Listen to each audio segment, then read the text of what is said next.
calling all serving and veteran armed forces personnel, both regulars and reserves, suffering from PTSD. This blog needs you. The fact that you're looking at this blog means that you've already taken the first step to recovery. If you suffer from PTSD or know someone that suffers from PTSD, there's no stigma, there's nothing to hide, there's no shame. What you'll get is empathy and understanding and expert help, and it's there after diagnosis. So who am I? Well, I'm Charles Rhodes, a retired reservist living near Tidworth, and after over 20 years in the Queen's Own Yeomanry, Royal Yeomanry and King's Own Yorkshire Yeomanry, I think I'm pretty well versed in army banter. The what happens on tour stays on tour mindset.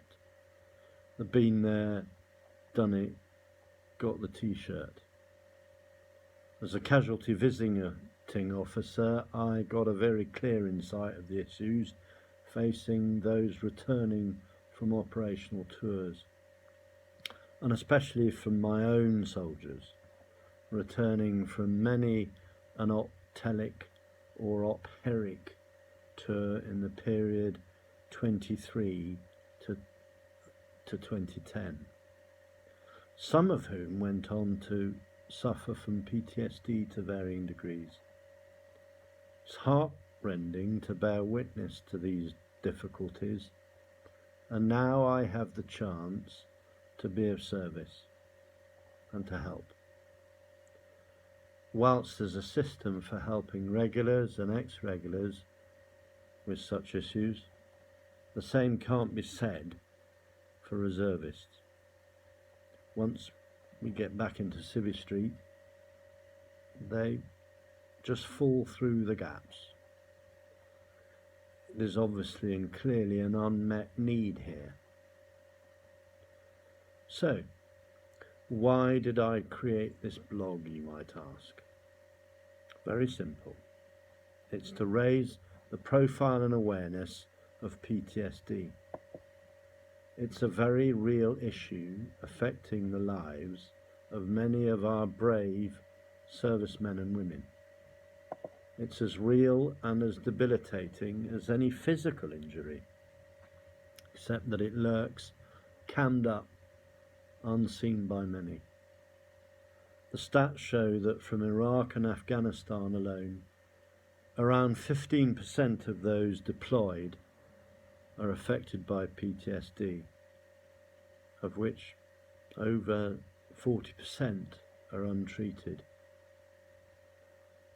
I read a very inspiring quote recently, which I want to share. PTSD isn't about what's wrong with you, it's about what happened to you.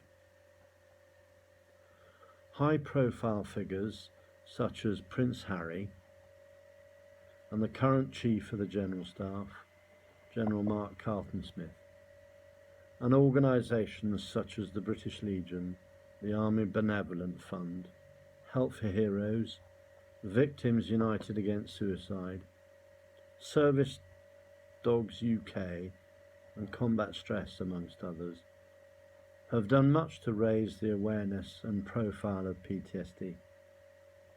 However, there's much more that can and must be done.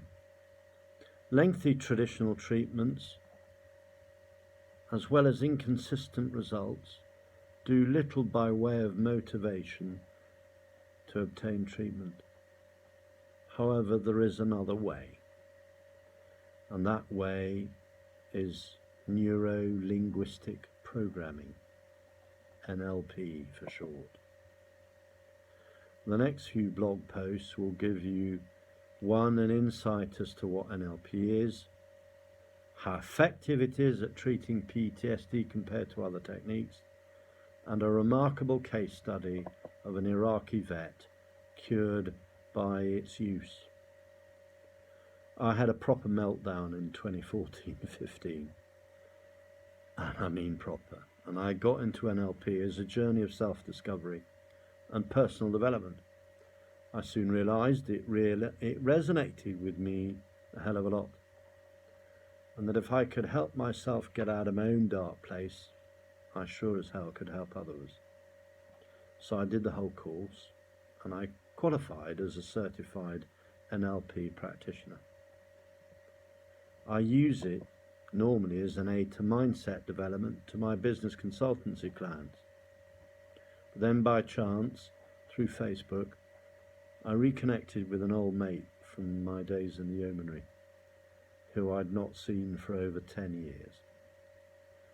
He'd moved south when he was diagnosed with PTSD in 2015, going back to his time as a young soldier in Northern Ireland in the late 70s.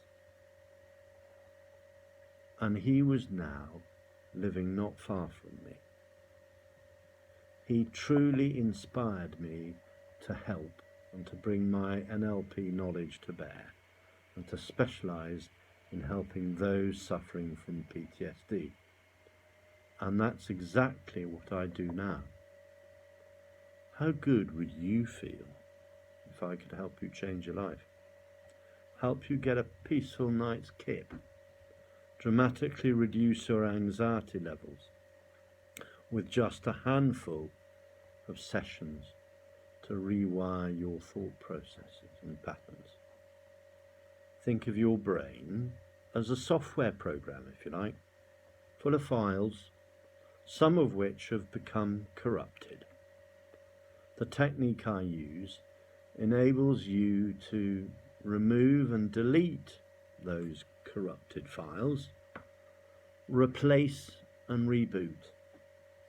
Total or near total relief from PTSD is typically achieved in no more than 3 to 4 sessions with this fast and effective technique, with a minimal need to relive the events that caused you to get PTSD in the first place.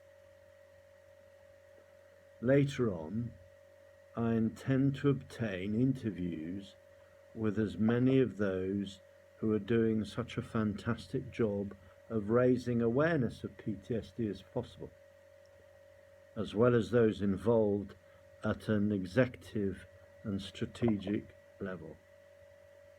So what can you do? Please interact with this blog, comment, share your personal stories, what's working, what isn't. If you'd rather your post was anonymous, email me on charles4, that's the number 4, beatyourptsd@gmail.com, and I can post it as quotes an inspiring account from Trooper X. Help me to get PTSD up there front and centre, and that PTSD must and can be beaten. I look forward to hearing from you, and thank you very much for watching and listening.